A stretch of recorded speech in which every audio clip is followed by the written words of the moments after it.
Corinne Massiero en deuil, dévastée par la mort de cette amie proche, actrice.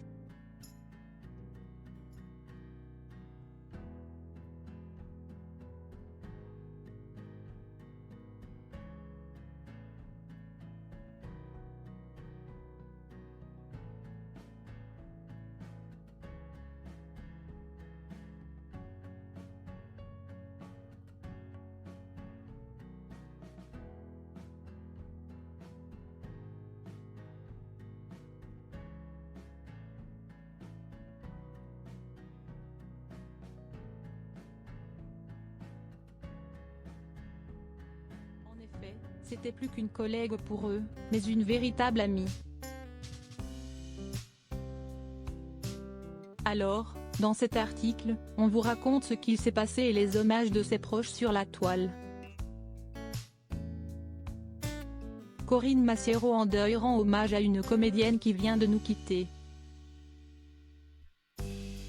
Corinne Massiero est effondrée suite à la disparition de son amie. En effet, la ch'tite doit surmonter la perte de Marianne Garcia, atteinte d'un cancer et qui n'a pas gagné contre la maladie. Elle s'est éteinte dans la nuit de lundi 18 à mardi 19 avril, selon les informations de nos confrères de La Voix du Nord. À vous qui l'avez rencontrée, vous connaissez son grand cœur et son sourire. N'hésitez pas à participer à cette cagnotte à la hauteur de vos moyens. Vous pourrez accompagner votre don d'un message ou d'une anecdote. Réchauffons nos cœurs à la lumière des doux souvenirs partagés avec elle.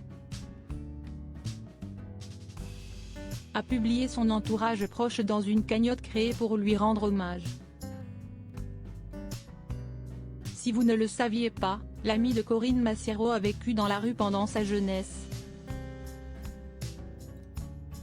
Après une enfance gâchée, elle a voulu tenter sa chance dans la capitale parisienne dans les années 1970. J'ai été une enfant maltraitée. Ma mère me battait et ne me nourrissait pas, avouait-elle à nos confrères du Parisien. L'amie de Corinne Massiero a eu une jeunesse très difficile. Les allocs passaient dans l'alcool. Mon père? Je ne l'ai pas connu. À la maison, il y avait des courants d'air partout. On cohabitait avec des pigeons et des rallons comme mon avant-bras. Mon enfance, c'est causait en plus trash, expliquait-elle. Pourtant, la chance lui a souri enfin quand elle a croisé la route de son mari. De plus, quand elle s'inscrit à un casting à Comines en Belgique, c'est le tournant de sa vie.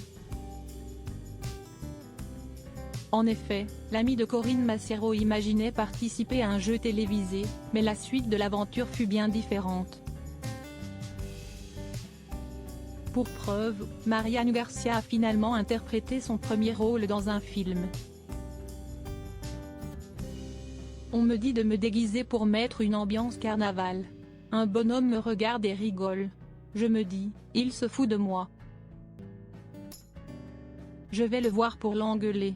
C'était le réalisateur Louis-Julien Petit. On est devenus très proches, se remémore-t-elle Actu. La comédienne a joué dans Discount en 2015. Ensuite, Marianne Garcia a donné la réplique à Corinne Massiero dans Les Invisibles. De plus, on n'oublie pas le long métrage Mine de rien. Enfin, plus récemment, elle a joué dans la série Christmas Flow et Maison de retraite avec Kev Adams. Kev Adams fait un clin d'œil aussi à Marianne Garcia. Corinne Massiero n'est pas la seule à être très attristée par cette disparition. En effet, l'humoriste Kev Adams a tenu également à lui rendre hommage sur son compte Instagram. Une immense actrice nous a quittés, Marianne Garcia était une femme et une actrice hors norme, à l'histoire insolite et inspirante. Qui déjà pendant le tournage de Maison de retraite se battait avec courage contre cette saloperie de cancer. point elle nous avait bouleversés dans le film Les Invisibles et nous avait fait pleurer de rire dans le rôle de Léontine. Je sais à quel point elle était fière de ce film. Par ailleurs, en dehors de son talent, Kev Adams partage à quel point elle était attachante. En effet, voici ces mots touchants: « Je n'oublierai jamais sa gentillesse, son humour et son courage. Ça a été un honneur de te connaître Marianne, je n'oublierai jamais tes précieux conseils. Adieu Léontine. Adieu Marianne. Repose en paix », écrit le comique complètement bouleversé. En effet, une vague d'émotions a bouleversé l'Hexagone. Pour information, les obsèques de Marianne Garcia doivent se tenir ce samedi 23 avril 2022 à 12h30 au crématorium de Guadeloupe.